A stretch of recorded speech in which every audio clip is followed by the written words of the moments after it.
आज की कहानी है परोपकार। एक राजा अपनी प्रजा का खूब ध्यान रखता। प्रजा के कल्याण में हमेशा प्रयत्नशील रहता था। प्रजा के कल्याण में डूबे राजा ने कभी अपने सुख ऐशो आराम की चिंता ही नहीं की। राजा स्वभाव से धार्मिक था और उसे पता था भगवत भजन पूजा पाठ आदि से मोक्ष के द्वार खुलते हैं, लेकिन उसका सारा समय तो सेवा कार्य में बीत जाता। इस कारण वो मंदिर भजन पूजन के लिए समय ही नहीं निकाल पाता था।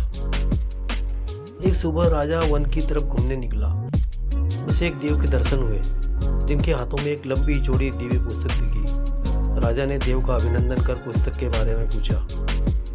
देव बोले, ये हमारा बही खाता है जिसमें सभी भजन पूजन करने वालों के नाम है। राजा ने अनमने भाव से पूछ ही लिया, आशा तो नहीं, फिर भी इस किताब में कहीं मेरा नाम भी है क्या? देवता ने किताब का सारा पन्ना पलट डाला, परंतु राजा का नाम कहीं नजर नहीं आया। राजा ने कहा, वास्तव में ये मेरा दुर्भाग्य है कि मैं भजन कीर्तन के लिए समय ही नहीं निकाल पाता, इसीलिए मेरा नाम यहाँ नहीं है। उस दिन राजा के मन में आत्मग्लानि तो हुई, फिर भी पुनः परोपकार की भावना के साथ दूसरों की सेवा में लग गए। कुछ दिन बाद राजा फिर वन की तरफ निकले तो उन्हें उसी देव के दर्शन हुए। इस बार भी उनके हाथ में एक पुस्तक थी, लेकिन इस पुस्तक का रंग और आकार पहले वाली पुस्तक से अलग था। यह पुस्तक पहले से काफ़ी छोटी भी थी। राजा ने पूछा, प्रभु, आज कौन सा बही खाता आपने निकाला है? देव बोले, जो ईश्वर को सबसे अधिक प्रिय है। राजा ने कहा, कितने भाग्यशाली होंगे वे लोग, इसी वे दिन रात भगवत भोजन में लीन रहते होंगे। क्या इसमें कोई मेरे राज्य का भी नागरिक है? देवता ने बही खाता खोला। पहले पन्ने पर पहला नाम राजा का ही था। राजा ने आश्चर्यचकित होकर पूछा, महाराज, मेरा नाम इसमें कैसे लिखा हुआ है? मैं तो मंदिर भी कभी कभार ही जाता हूँ।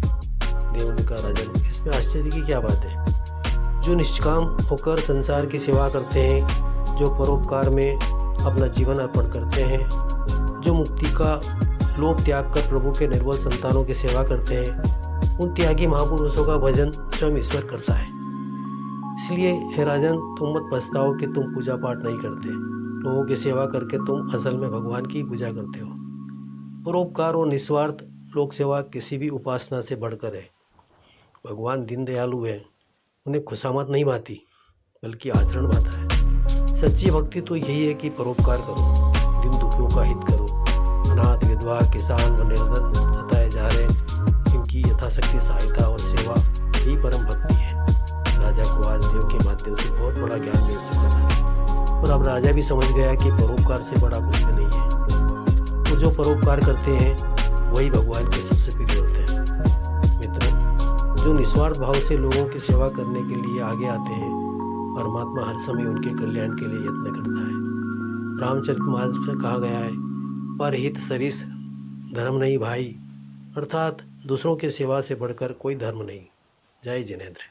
आपने ग्रुप के यूट्यूब चैनल को अभी तक सब्सक्राइब नहीं किया हो तो अवश्य कर लें, ताकि आपको कहानियाँ नियमित मिलती रहे। जय जिनेंद्र।